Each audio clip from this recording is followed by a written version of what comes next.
the magic word. Here in the secret kindergarten, the world's best show for kids is starting. The Secret Kindergarten Radio Show. Use your ears and your imagination. We're going to play, we're having fun. The Magic Secret Kindergarten on the Revolution Radio Station.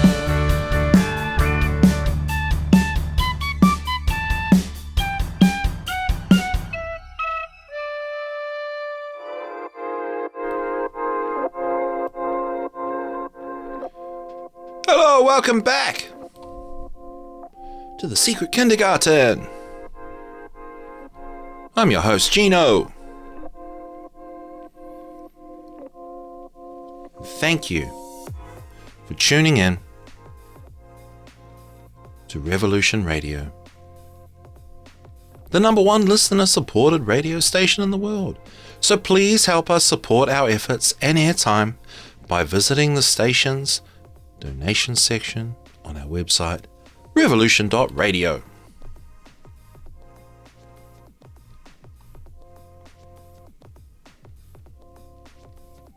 And in this half hour of the Secret Kindergarten, as usual, we're doing it for the kids. I'm going to play an Aesop's Fable. We're going to learn a lesson. We'll have another parable that'll teach us about why some stars are the way that they are. And you know what? We're going to have a classic story. It's so classic, I can't believe we haven't even played this story or read this story yet in all these months of doing the Secret Kindergarten. So let's get stuck in with The Fox and the Grapes. It's an Aesop's Fable.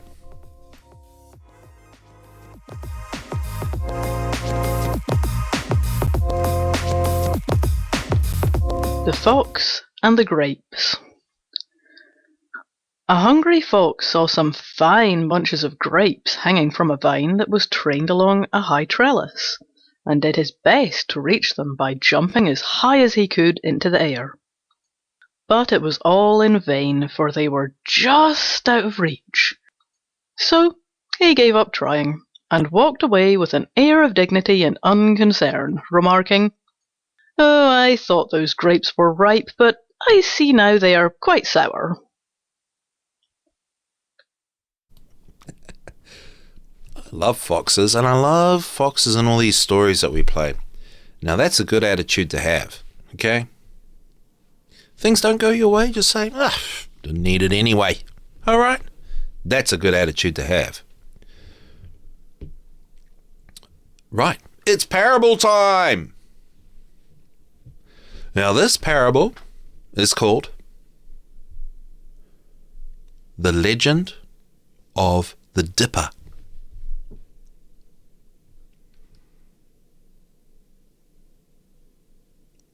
A kind act is often its own reward.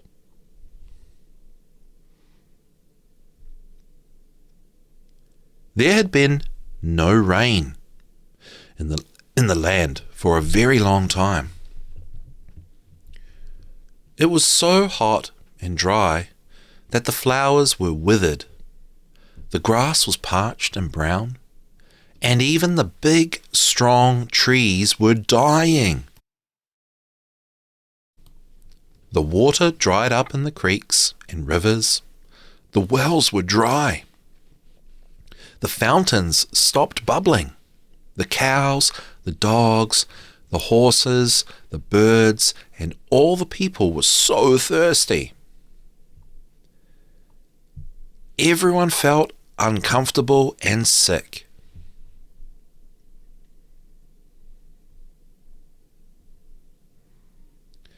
There was one little girl whose mother grew very ill. "Oh," said the little girl, "if I can only find some water for my mother, I'm sure she will be well again. I must find some water." So she took a tin cup and started out in search of water. By and by, she found a tiny little spring away up on a mountainside. It was almost dry. The water dropped ever so slowly from under the rock. The little girl held her cup carefully and caught the drops. She waited and waited a long, long time until the cup was full of water. Then she started down the mountain, holding the cup very carefully, for she didn't want to spill a single drop. On the way, she passed a poor little dog. He could hardly drag himself along. He was panting for breath, and his tongue hung from his mouth because it was so dry and parched. "Oh, you poor little dog," said the little girl. "You are so thirsty. I can't pass you without giving you a few drops of water. If I give you just a little, there will still be enough for my mother." So the little girl poured some water into her hand and held it down for the little dog. He lapped it up quickly, and then he felt so much better that he frisked and barked and seemed almost to say, "Thank you, little girl." And the little girl didn't notice, but her tin dipper had changed into a silver dipper, and it was just as full of water as it had been before.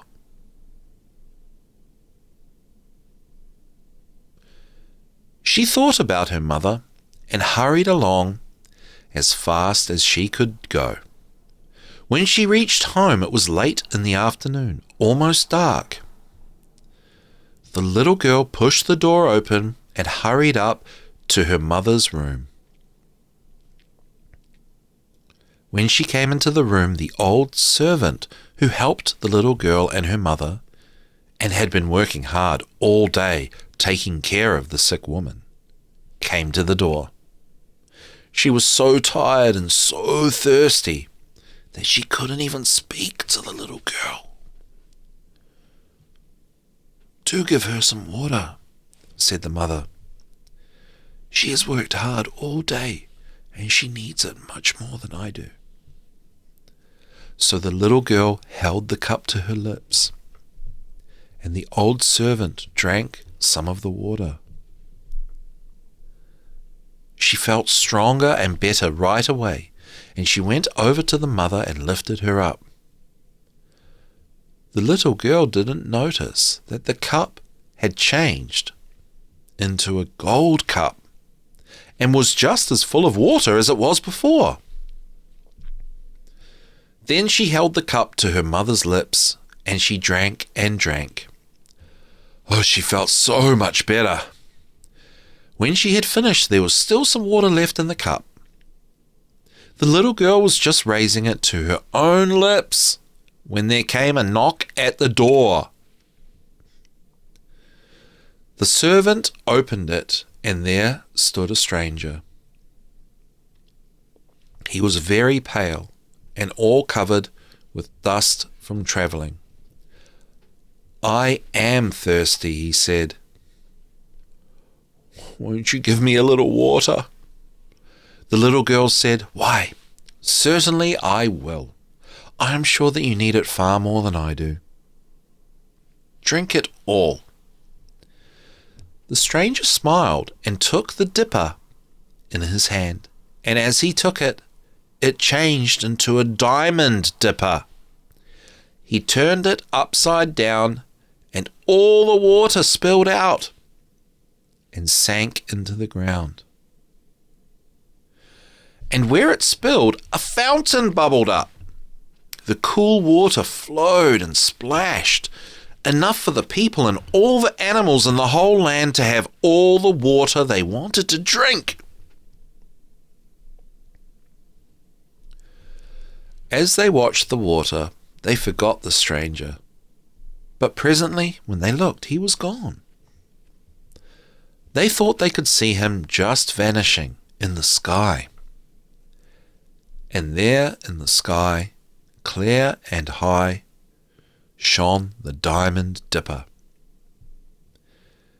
It shines up there today and reminds people of the little girl who was kind and unselfish. It is called the Big Dipper. And one night, you can go and look for the Big Dipper up in the sky with Mum and Dad. And now it's time for a classic story. It's not about one bear. It's not about two bears. It's about three bears. This story's called The Three Bears. English Fairy Tales by Ernest Rice. Chapter 4. Once upon a time there were 3 bears who lived together in a house of their own in a wood. One of them was little, small, wee bear, and one was a middle-sized bear, and the other was a great, huge bear. They had each a pot for their porridge, a little pot for the little, small, wee bear, and a mid-sized pot for the middle bear, and a great pot for the great, huge bear. And they had each a chair to sit in, a little chair for the little, small, wee bear, and a middle-sized chair for the middle bear, and a great chair for the great, huge bear. And they had each a bed to sleep in, a little bed for the little, small, wee bear, and a middle-sized bed for the middle bear, and a great bed for the great, huge bear. One day, after they made the porridge for their breakfast and poured it into their porridge pots, they walked into the wood while the porridge was cooling, that they might not burn their mouths by beginning too soon to eat it. And while they were walking, a little old woman came to the house. She could not have been a good, honest old woman, for first she looked in at the window, and then she peeped in at the keyhole, and seeing nobody in the house, she lifted the latch. The door was not fastened, because the bears were good bears, who did nobody any harm and never suspected that anybody would harm them. So the little old woman opened the door and went in, and well pleased she was when she saw the porridge on the table. If she had been a good little old woman, she would have waited till the bears came home, and then perhaps they would have asked her to breakfast, for they were good bears, a little rough or so, as the manner of bears are, but for all that very good-natured and hospitable. But she was an impudent, bad old woman, and set about helping herself. So first she tasted the porridge of the great, huge bear, and that was too hot for her, and she said a bad word about that. And then she tasted the porridge of the middle bear, and that was too cold for her, and she said a bad word about that too. And then she went to the porridge of the little, small, wee bear, and tasted that, and that was neither too hot nor too cold, but just right. And she liked it so well that she ate it all up.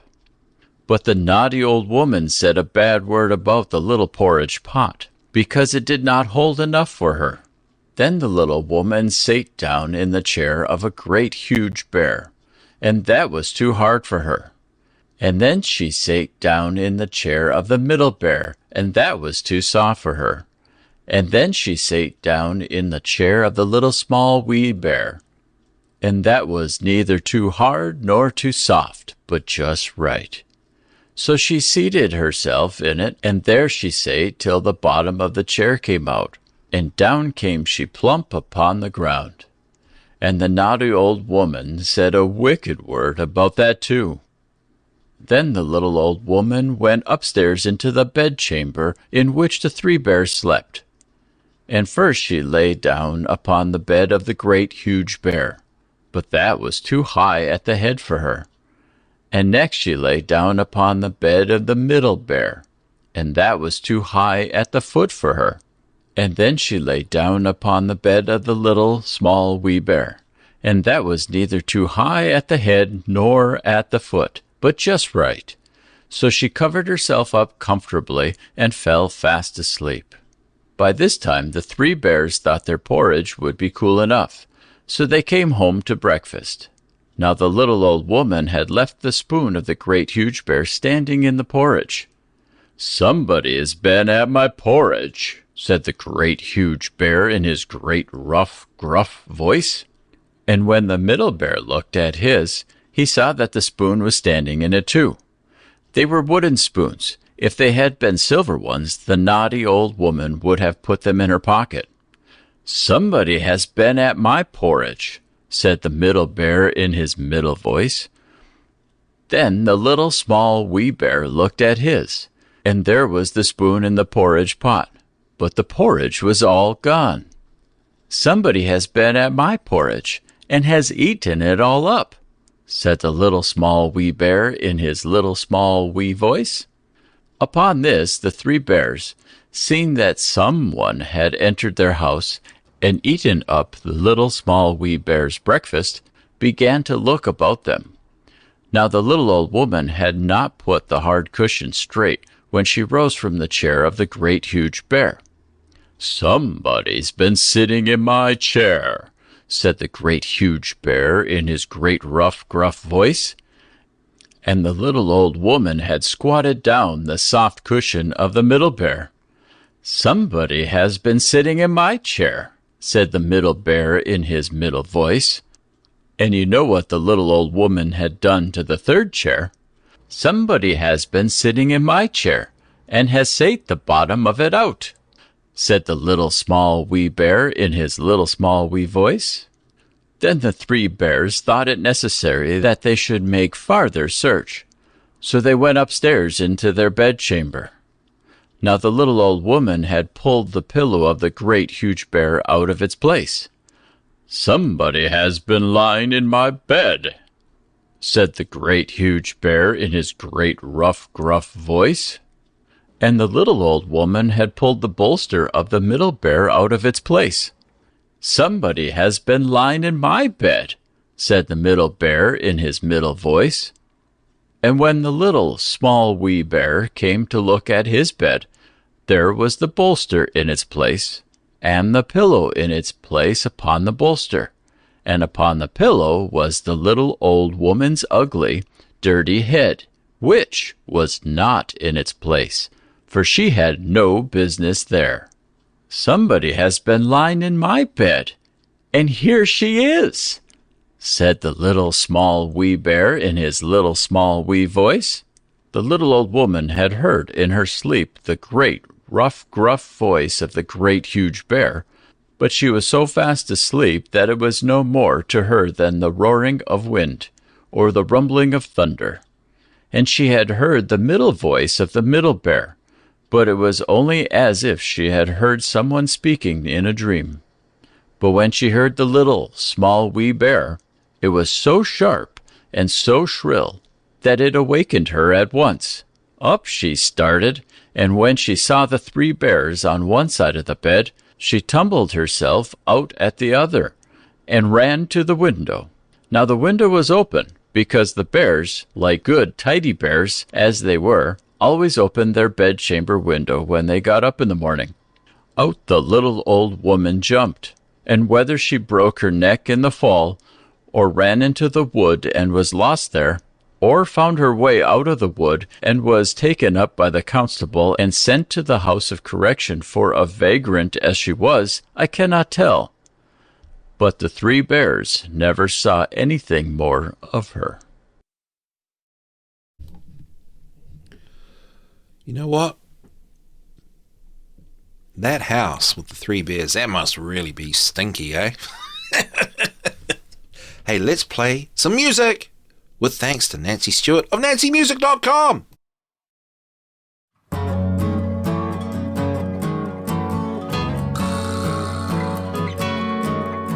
Black hole, we never knew what you looked like. Black hole, but we knew that you were there.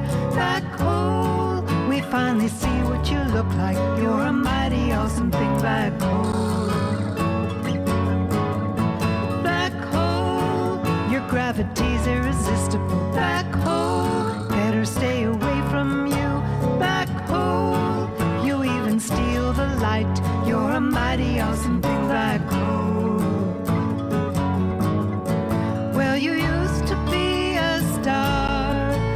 one day you simply went too far.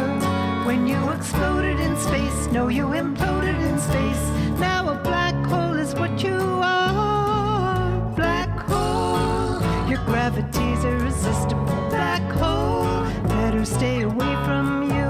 Black hole, you even steal the light. You're a mighty awesome thing, black hole. You're a mighty awesome thing, black hole. You're a mighty awesome thing, black hole. Such an awesome thing, black hole.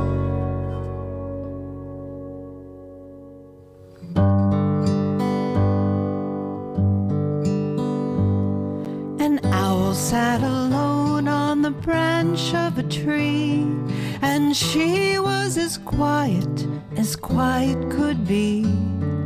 'Twas night and her eyes were wide open like this. She looked all around, not a thing did she miss. Some little birds perched on the branch of the tree, and they were as quiet could be. The solemn old owl said, "Hoo, hoo, hoo," and up jumped the birds, and away they all flew.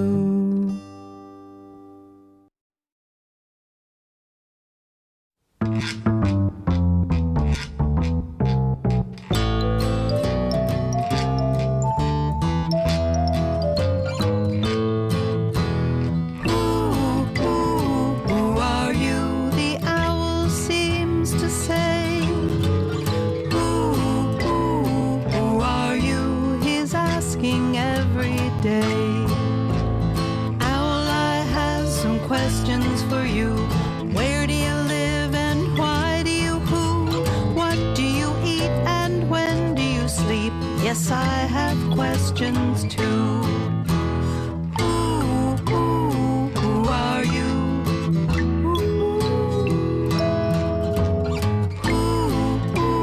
Who are you?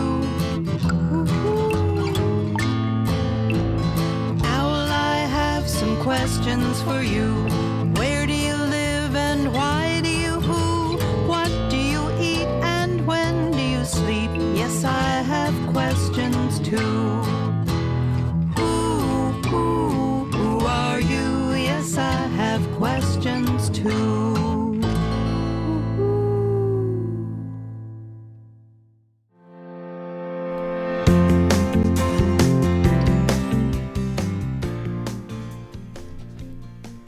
I love all birds, all animals, but oh man, I love owls. Did you know I have an owl living in the tree right next to where I'm sitting, just outside here? And I don't know if he's a he or she's a she, but I'll tell you something. We don't have any problems with rats or mice around here anymore since Mr. Owl moved in. We've got a couple of minutes left, so I want to tell you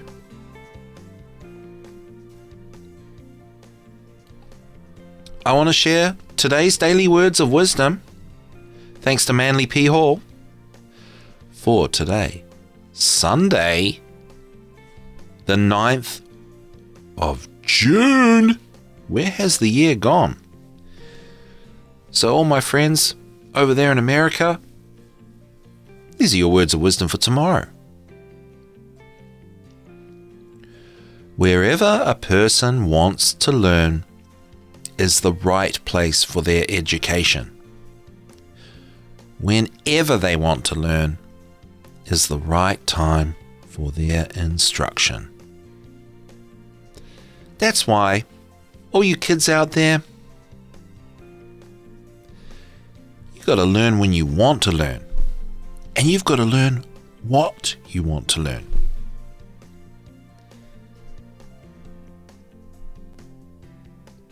And if any grown-ups don't like that, well, they can get lost. So go and play and have fun.